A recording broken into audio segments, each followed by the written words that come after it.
ouverte, droitier contre gaucher. On a eu à plusieurs reprises cette physionomie au cours de la soirée. Mais on n'a jamais eu cette physionomie à ce niveau-là. Oh, le knockdown Francis qui se fait toucher dès le début du combat, qui se fait bien toucher peut-être. C'est peut-être la première fois de toute sa carrière que Francis se fait aussi bien toucher. Par direct puissant d'Anthony Joshua. À cause de son changement de garde. Je rappelle que dans ce changement de garde, c'est le bras arrière. Autopsie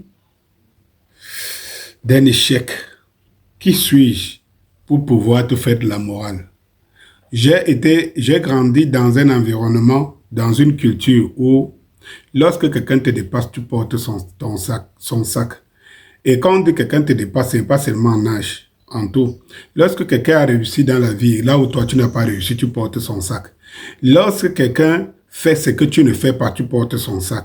Lorsque quelqu'un a assis là où tu ne peux pas grimper t'asseoir, tu portes son sac. Parce qu'en réalité, tu dois respecter ceux qui ont déjà fait. Toi qui peux faire la morale alors que tu n'as encore rien fait. Donc je ne ferai pas ce que aujourd'hui, ce que vous voyez qui occupent les réseaux sociaux et qui sont les influenceurs font. C'est-à-dire que des gens qui font de la morale aux autres alors que toute leur vie, ils ne rêvent pas. Vous voyez très bien que dans les réseaux sociaux, vous voyez des influenceurs qui passent toute l'année à ne jamais dormir. Qu'est-ce que je vais encore dire aux internautes pour qu'ils me mettent les j'aime et pour que j'ai des vues, pour que je puisse avoir, puis capitaliser même 5 millions au cours d'une année. Mais Nganou, tu es déjà quelqu'un qui en 5 minutes gagne 5 milliards, 10 milliards de francs. Alors, si quelqu'un n'a pas été cultivé, si quelqu'un n'a pas été bien élevé, bien éduqué, pour comprendre que toi, on ne peut pas parler de toi n'importe comment. C'est-à-dire que même en échec, même si quand tu échoues, tu gagnes des milliards. Alors que nous faisons le temps, nous passons le temps à faire de la morale. Nous faisons de la morale aux gens. Et nous cherchons à draguer les gens pour ne même pas avoir 5 millions durant toute une année. Donc, nous devons avoir un minimum de respect pour les gens, pour ceux qui nous dépassent. Je vais donc me limiter strictement au volet sportif. Analyser ce qui s'est passé hier. Bonjour, Danny Scorpius et moi, ou encore communément appelé Docteur Maison. La maison qui abrite des vies, elle-même est une vie. Il faut donc savoir prendre soin de sa conception, de sa réalisation, ainsi que de son entretien pour que nous rassure jusqu'à la fin de nos vies, voire à des progénitures futures. Mon équipe et moi, fort de mes 27 années d'expérience sur des maladies qui affectent des constructions mal conçues au départ, telles que les salpêtres, les infiltrations, les fissures et flambements, les tassements, dysfonctionnements divers, remontées capillaires et autres mauvaises aérations vecteurs de différentes maladies qui empoisonnent les enfants et autres, généralement attribuées à la sorcellerie et aux voisins. Contactez-nous dès aujourd'hui pour une étude soignée. Votre prochaine maison à construire ou à acheter. Et n'oubliez pas, qui construit mal construit 4 fois. Le combat que tu as livré hier, c'est le même combat que tu as livré avec Tyson Fury. En l'inverse, c'est que toi, hier, tu as été à la place de Tyson Fury. En tant qu'un ancien compétiteur, j'ai eu un maître que tout le monde connaît, Feu Mauvais Grain. Et je me rappelle quand je faisais ma première sortie, les éliminatoires pour faire les compétitions africaines. Le maître Mauvais Grain avait posé la question, qu'est-ce que la foi? C'était la première fois de savoir que le mot foi n'a pas été créé par les chrétiens. Ce n'est pas un mot essentiellement chrétien, c'est un mot qui existe dans le langage des humains et qui voudrait dire toute sa confiance en soi. Et hier, tu as perdu ta confiance. Lorsque tu prépares le premier match contre Tyson Fury, tu n'as rien à perdre. Tu as l'enthousiasme de prouver que tu es capable de faire ça. Tu as l'enthousiasme.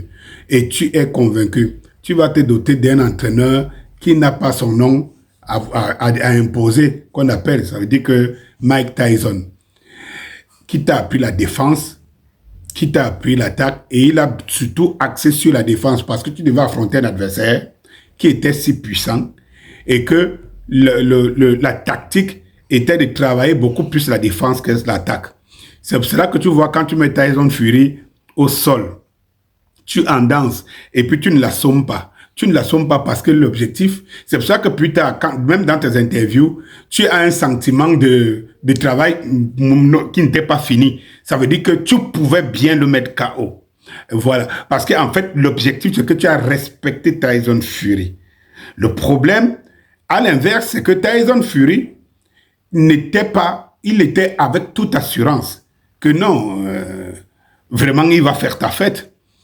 Et lorsque tu le surprends, avec, tu l'envoies au sol, Tyson Fury perd la foi. Il perd la foi et il réalise qu'il a sous-estimé quelqu'un. À l'opposé de toi, c'est que Tyson Fury étant un boxeur professionnel expérimenté, il a su limiter les dégâts. Il a compris qu'il avait en face de lui et il a décidé de jouer autant jusqu'à la fin. Parce qu'il savait qu'il pouvait prendre un KO. Il a préféré jouer à la défensive. Tu as vu tout le combat de Tyson Fury. On a même, les gens sont arrivés jusqu'à dire, est-ce que Tyson était dans tous ses états? Non, parce que le sol où tu l'as envoyé a réveillé son esprit et il n'a pas eu le temps en ce moment-là. Ce qui t'a tué hier, c'est que tu étais très sûr de toi.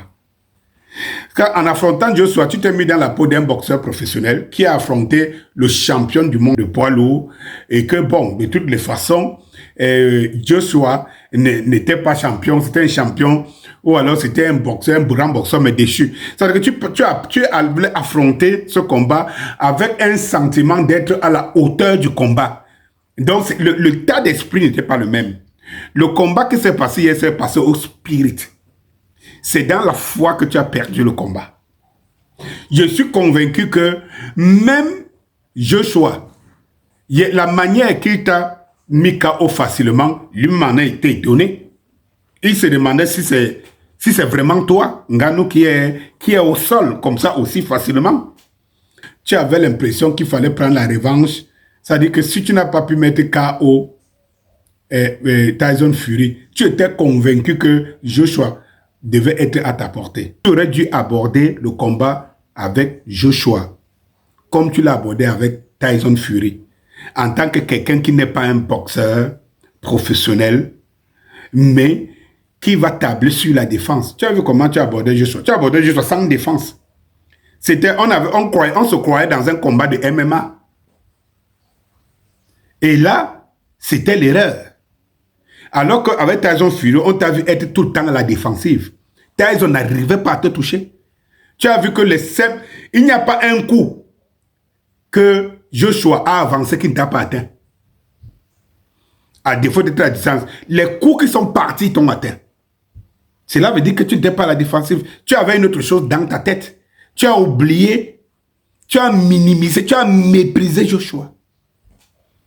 Et ça t'a coûté cher. Et dès que tu es allé au sol, dès qu'on t'a compté au sol pour la première fois, c'était fini.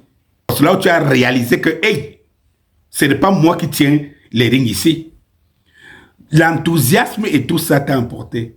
Je te dis ça en tant qu'un professeur. Ce que je suis en train de dire là, je crois qu'il y a des entraîneurs, des arts martiaux et tout ça là qui me comprennent et qui peuvent justifier ce que je dis. C'est ça qui t'a tué.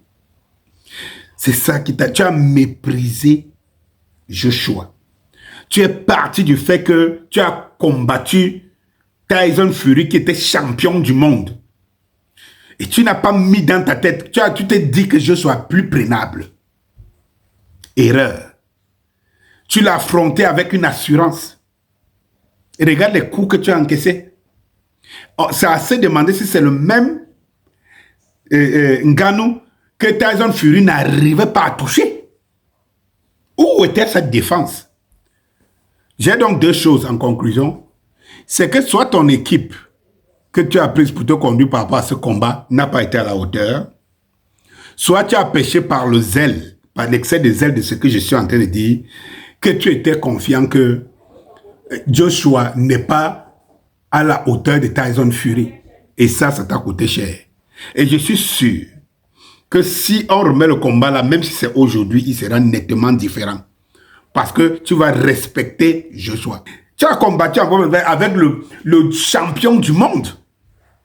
Mais comment tu as pu tenir sans encaisser un coup proprement dit et que en entrant avec Joshua, dès le premier coup tu encaisses et tu es au sol, tu es compté. Tu n'as pas attendu, tu n'as pas respecté Joshua. Pourtant lui t'a respecté. Il savait ce que tu pesais. Ça veut dire que ton combat d'hier, tu l'as perdu, c'est assez demander si tu étais lucide. Mais je sais que tu le sais. Et tu étais tellement confiant, plus que lucide encore, que en ouvrant tu as compté le sol et ça t'a déstabilisé. Quand tu reviens au second round, tu veux à tout prix le toucher. Tu as oublié que tu avais en face de toi quelqu'un qui ne sait faire que ça, la boxe anglaise. Et effectivement, comme je disais, quand je dis échec, je suis obligé de dire que je devais plutôt dire défaite. Parce que échec, tu n'as pas échoué. En 5 minutes, tu as quand même engrangé pas mal de milliards. C'est pas donné à n'importe qui. Le problème, là où tu as échoué, la manière dont tu as perdu ce combat, tu as vu qu'il te sera difficile de revenir jusqu'à ce niveau. Parce qu'il n'y aura plus de parieurs qui vont parier et tout, il faudra reprendre à zéro comme Joshua. C'est-à-dire que le gagnant ici en tout, c'est Joshua et le gagnant, c'est les fédérations de boxe. Parce qu'en fait, c'est que la manière dont tu as été battu hier montre une fois, les a donné raison à se disant non, quelqu'un ne peut pas venir comme ça. Il n'est pas boxeur, il vient mépriser, il vient descendre notre sport comme ça. Ça veut dire que tu as fait hier les fédérations de boxe ont retrouvé leur splendeur et Joshua a retrouvé sa splendeur parce que c'est lui qui a mis celui qui menaçait leur sport KO en quelques minutes. Il n'a pas existé. Mais je sais au fond de lui, Joshua sait que tu existes. Et il sait que tout s'est joué au mental, à la foi. La foi qui est la confiance en soi. Et tu reviendras très fort. Je le sais aussi. Je n'écoute pas tous les marabouts qui lient le fait que tu t'es moqué du peuple en allant s'aligner à la première dame, au premier mari. Quand toi, Ngannou, tu deviens champion du monde de MMA et tout ça, là, le Cameroun ne te connaît pas. Ces gens qui racontent maintenant, te disent que ta force, c'est parce que tu n'as pas... Tu es allé machin, et tout. C'est pas parce que je suis contre quelqu'un qui va dire que si tu es avec moi ou tu es contre moi, tu es contre tout le monde. Non, je suis désolé. C'est ta force qui t'a placé là. C'est ton nom qui t'a placé là. C'est tes compétences qui t'ont placé là. Ce n'est nullement aucun peuple. Si le peuple est si fort, qui peut placer, qui peut avoir si puissant, qui place celui qu'ils aimeraient placer à la place qu'il faut. Point final. Bonjour.